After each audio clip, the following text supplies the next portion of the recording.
Dan untuk mengetahui perkembangan kasus ini, kami terhubung dengan Kapolres Bogor AKBP Iman Imanuddin. Selamat siang, Pak Iman. Selamat siang, Mas. Ya, Pak Iman, sejauh ini perkembangan penyelidikan pelaku tunggal atau ada kemungkinan tersangka lain, Pak? Sampai dengan hari ini hasil penyidikan kami masih pelaku tunggal, namun kami masih terus melakukan pengembangan dugaan adanya keterlibatan dari pihak-pihak yang ikut membantu sempurnanya perbuatan yang dilakukan oleh tersangka. Baik. Pak Iman, bisa diceritakan kembali kepada kami, bagaimana modus yang diberikan oleh tersangka, apalagi kan ini korbannya merupakan para mahasiswa. Bagaimana pelaku ini bisa masuk ke lingkup mahasiswa dan juga menjerat mahasiswa dengan modus itu?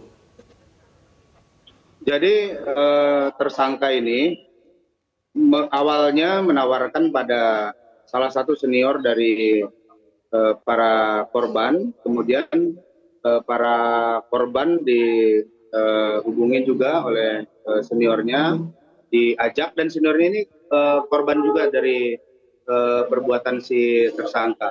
Nah, kemudian dari grupnya mereka berkembang menjadi cukup banyak korban-korban yang tertarik dengan iming-iming yang disampaikan oleh si tersangka, yang mengiming-imingi akan memberikan keuntungan 10% dari setiap transaksi yang dilakukan oleh toko online yang diakui sebagai milik tersangka. Namun ternyata toko online tersebut bukan milik tersangka. Nah, modusnya si tersangka ini mengajak kerjasama, kemudian bagi para korban yang tidak memiliki modal, tersangka menggait untuk meminjam dari aplikasi pinjaman online yang ada. Ya, Pak Iman, bagaimana awalnya tersangka ini bisa merayu korban-korban untuk meminjam uang di pinjol? Apakah mungkin dia memberikan jaminan atau bagaimana, Pak? Jadi si tersangka ini menyampaikan ke para korban untuk mengajak berinvestasi bahwa dia punya toko online. Kemudian setiap transaksi yang dilakukan oleh toko online-nya, tersangka menjanjikan akan memberikan keuntungan 10% pada para korban. Para korban tertarik. Nah, para korban yang tidak memiliki modal untuk distorkan, kemudian tersangka ini membantu menggait para korban untuk minjam di pinjaman online. Bahkan tersangka menyampaikan untuk tempat-tempat pinjaman online-nya. Lalu setelah uangnya dicairkan, uang tersebut diambil langsung oleh si tersangka dan disampaikan kepada para korban bahwa nanti yang akan bertanggung jawab melakukan cicilan kepada pinjaman online tersebut adalah tersangka. Namun pelaksanaannya tersangka tidak pernah melakukan kewajibannya untuk mencicil, sehingga dari pinjaman online menagih kepada para korban, dan di situ para korban sudah mulai merasakan keresahan. Baik, artinya ada media aplikasi peminjaman online dan juga e-commerce yang digunakan sebagai wadah bagi pelaku ini untuk menipu para korbannya. Apakah pihak dari kepolisian ini nantinya akan menelusuri juga dari pihak aplikasi atau aplikator peminjaman online dan juga e-commerce ini, Pak Imanuddin, mengingat sudah kerap kali terjadi kasus peminjaman online ini meresahkan masyarakat? Memang kami juga akan melakukan pendalaman terhadap sejauh mana keterlibatan langsung atau sejauh mana peran aktif dari e-commerce atau pinjaman online yang digunakan oleh si tersangka untuk menjerat para korban ini. Kami sedang mendalami apakah dari pihak pinjaman online ini memperoleh keuntungan dari perbuatan si tersangka. Kemudian juga kami sedang mendalami untuk proses penagihan yang dilakukan oleh pinjaman online kepada para korban, sejauh mana tingkat keresahan yang ditimbulkan oleh perbuatan para penagih yang disuruh atau diperintahkan oleh pinjaman online.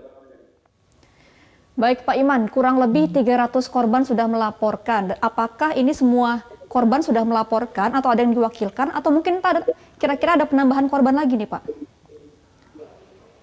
Sementara ini untuk korban baru mudah-mudahan tidak bertambah lagi, Mbak. 317 orang.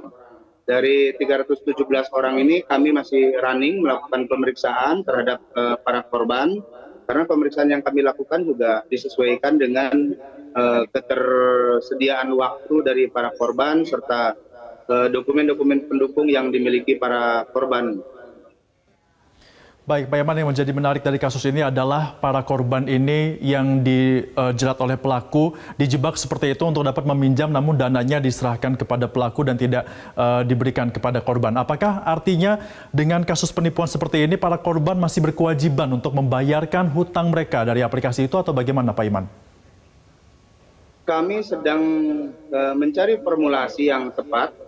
Kami sudah berkoordinasi dengan pihak rektorat, kemudian dalam proses pemanggilan sebagai saksi dari pihak pinjaman online juga akan kami formulasikan atau kami diskusikan untuk bagaimana terkait dengan hak dan kewajiban yang mengikat antara para korban dengan pinjaman online ini.